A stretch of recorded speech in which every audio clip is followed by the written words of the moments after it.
Yeah, sure. So last time you saw the game, it was really our first look at the game. You know, we showed a level called Room Service. We really sort of teased on some of the story elements. Now, where we're at now is we're ready to sort of let people get a hands-on with the game. Look, ready to let people sort of start playing it and see how good it is for themselves.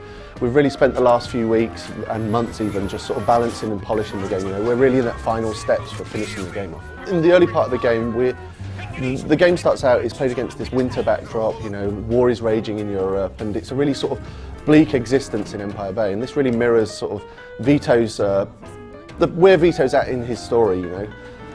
And as we progress through, as Vito moves towards being a made man, we progress into the 50s, and the 50s is set against this summer backdrop, you know, it's the booming 50s, the war's gone, you know, it was the sort of the birth of cool as our marketing team likes to sort of coin, you know, it's the birth of advertising brands, and like you say, cars were starting to be developed. Now the different things that we're playing, we have different cars in the 40s to the 50s. In the 50s we do have these big muscle cars, you know, they're a lot faster, they screech around corners, but just generally, based against Mafia 1, the cars were a lot faster anyway, you know, in the 40s and 50s. So the gameplay changes in Mafia 2 as the sort of the era changed. One of the nice things is, the way the game's sort of structured is, we work in the same way as a film would work, you know. A mission in the game is sort of a moment in time in Vito's life, whether it be a day, or 3 hours, 4 hours, whatever. And as we progress through the missions, we sort of take time jumps forward. Maybe we take 3 months step forward, or maybe we take some years step forward. And what we do is we use this to sort of introduce new stuff to the player, whether that be, and it comes quite naturally, you know, new guns are introduced, like naturally, like new guns are invented, new cars are introduced, new music's introduced, and these things obviously have a different thing on gameplay. Like towards the later part of the game, better sports cars were being developed in reality. So these sports cars become available to the player and you can drive them, they're faster, and you sort of feel that. As well as I talked about the winter backdrop, and the weather really plays into this, you know. Driving in the winter is really slippy, sort of like, it's sort of a bit more exciting, it's a bit more difficult actually to drive in that. When you get to the summer, you're sort of more accustomed to the game, you're more able to do these things. Also the driving's a lot simpler, but we give the player sort of faster cars to sort of take it to the next level. Vito and his buddy Joe, the story's a buddy movie about these two characters, their rise up in the ranks of a mafia organisation.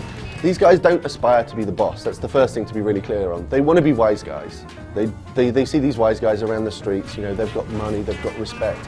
They want that, they don't want to be sort of the uber lords of this city and rule the city, they just want a better life for themselves. Now as they rise up the ranks, they start off doing very small time jobs, stealing cars maybe, selling sort of gas stamp rations and stuff like that, but as they move up they get asked to do some more heinous things, sort of disposing of bodies, actually assassinating people, actually taking on huge mob bosses. And then what happens in the story, not to give too much away obviously because we don't want to spoil things, is they sort of get a little bit greedy, you know. They sort of take on this job where they want to take a bit more for themselves outside of maybe their organisation. And everyone knows what happens when that sort of stuff happens. Everyone's seen The Sopranos, you know, you start doing stuff away, you're not paying back to the boss, then he's going to get pretty annoyed at that. So the guys, they kind of go on this mission without saying too much. They go on this mission, it ends pretty badly, and then things go on a pretty downward spiral from there. So we end up sort of showing the very real side of this stuff, you know, friends, family. A lot of people end up getting hurt along this journey. So it's a real sort of nice, poignant story.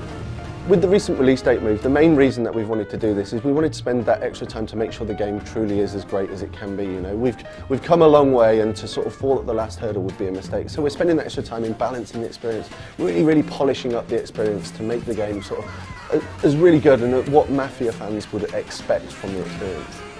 So Mafia 2 is coming on PS3, 360 and PC for Take-Two's fiscal Q4, which is between August and October.